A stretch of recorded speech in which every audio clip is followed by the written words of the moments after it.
Será que os animais não humanos têm mente? Tem uma mente pensante que percebe o que gosta, o que não gosta, e o que não gosta pode gerar um trauma, um maus tratos pode gerar um trauma, por exemplo, como a gente, e uma situação externa ser um gatilho para esse trauma. Será que eles têm uma mente nesse nível de complexidade, os animais não humanos? E é isso que eu quero falar nesse vídeo. Eu sou o Ricardo Garé, fundador do Centro de Consciência Animal. Eu sou veterinário com práticas integrativas, comunicador animal profissional, comunicador intuitivo animal, pioneiro do Reiki Animal no Brasil. Eu ensino essas práticas no curso de comunicação intuitiva com os animais, curso de Reiki Animal, e a gente tem uma equipe de atendimento também. Eu e mais uma equipe a gente atende com essas práticas. Se você gostar, segue a gente aqui para acompanhar mais conteúdos que eu trago. Clica para curtir o vídeo, compartilha com as pessoas que você queira compartilhar esse conhecimento sobre a mente dos animais. Então, vamos lá. Primeiramente, a gente tem que perceber que a gente é um animal. Então, a gente cria essa separação, o animal e o humano, somos animais, né? E aí, dentro da crença do animal humano, a gente percebe que os animais não humanos não são tão racionais, não têm uma mente assim. Será que eles têm ego, têm mente? Qual o nível de emoções dele? E na comunicação intuitiva animal é muito claro isso, porque eu vou perguntar o que está acontecendo, por que você está assim, quando começou esse trauma, por que quando a sua tutora sai você fica desesperado, se lambe, se machuca, fica agitado, fica apático, por que você morde todo mundo na rua ou late? E eles vão trazer essas explicações disso. Mas a gente consegue explicar se eles têm mente ou não de uma forma mais simples ainda. Aqui da comunicação é uma forma muito aprofundada e eu não tenho dúvidas, porque ele está trazendo, e eu convido você a fazer o curso de comunicação intuitiva animal e você ter esse entendimento do seu animal não humano em casa, entendendo as demandas dele de verdade, entendendo o que ele pensa, podendo se expressar melhor no curso de comunicação, que tem um link aqui na descrição. Mas olha só, se a gente pensar num cachorro, eu dei um exemplo agora há pouco, né? Se a gente pensar num cachorro que foi abandonado, aí ele foi adotado por você. Vamos pensar, ele foi abandonado, adotado e foi rejeitado novamente, uma família devolveu e foi abandonado novamente e está com você. E aí você sai de casa e ele fica muito agitado ou ele fica apático. O que é isso? A gente chama de síndrome do abandono.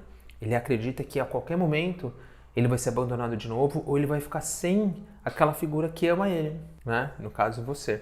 Então isso é um processamento mental muito complexo, porque ele entende que o que aconteceu com ele foi ruim, ao ponto de ficar marcado.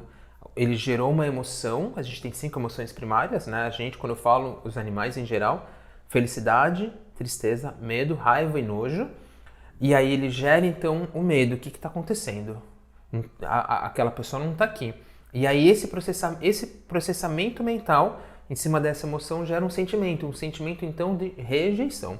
E aí ele é acolhido, mas ele não consegue relaxar tanto. Eu já atendi casos de cachorros que nem na presença da família humana ele consegue relaxar, ele está sempre atento, qualquer coisa ele fica alerta, porque pode acontecer de novo aquela situação que traumatizou ele. Parecido com a gente humano, né? A gente é rejeitado no relacionamento e começa a se relacionar com outra pessoa e qualquer sinal que parece que a gente vai ser rejeitado novamente, a gente em estado de alerta, quer controlar, não quer ficar sem aquela pessoa ou a gente se afasta daquela pessoa, que é melhor a gente rejeitar do que ser rejeitado. Muito parecido, né? Acaba sendo desenvolvido um trauma no inconsciente dele e uma situação externa é um gatilho. Por exemplo, você sai, fica mais tempo fora, trabalhando, uma viagem, um lazer, o que quer que aconteça. Você fica mais tempo fora e o inconsciente começa a ser ativado. Opa, vou ser abandonado novamente, preciso me proteger. Então, acaba tendo esse processamento mental intenso, acionando o inconsciente, e aí ele tem esse comportamento de ficar triste, se recolher, ou ele fica agitado, ansioso, estressado. E agora, o que eu faço? Ela não vai mais voltar. E aí você chega, voltou. E aí na próxima vez que você sai, a mesma coisa. Isso pode ser tão intenso que toda vez que você sai, ele fica assim. Né? Ele pode até se lamber, uma lambedura por estresse, e se machucar, e ter o risco de ter uma infecção secundária, por exemplo. Então isso é muito claro para provar que eles têm uma mente. E tem um caso muito interessante de um primata, a etóloga a Francine Patterson. Ela conta o caso de Michael, um gorila órfão trazido da África, e ele havia aprendido a linguagem de sinais, e aquele grupo de gorilas aprenderam linguagem de sinais. E aí esse órfão aprendeu linguagem de sinal. E um dia ele mostrou para a Francine que ele estava muito triste. E a etóloga Francine perguntou, por que você está triste, né? E a resposta por linguagem de sinais foi: mãe assassinada, floresta, caçadores. Então ele tem uma percepção racional de que ele está triste porque a mãe foi assassinada numa floresta por caçadores. Então, a gente tem muito que rever as nossas crenças e conceitos de quem são os animais não humanos, né? Eles têm muito mais processos mentais, racionais e emocionais do que a gente supõe.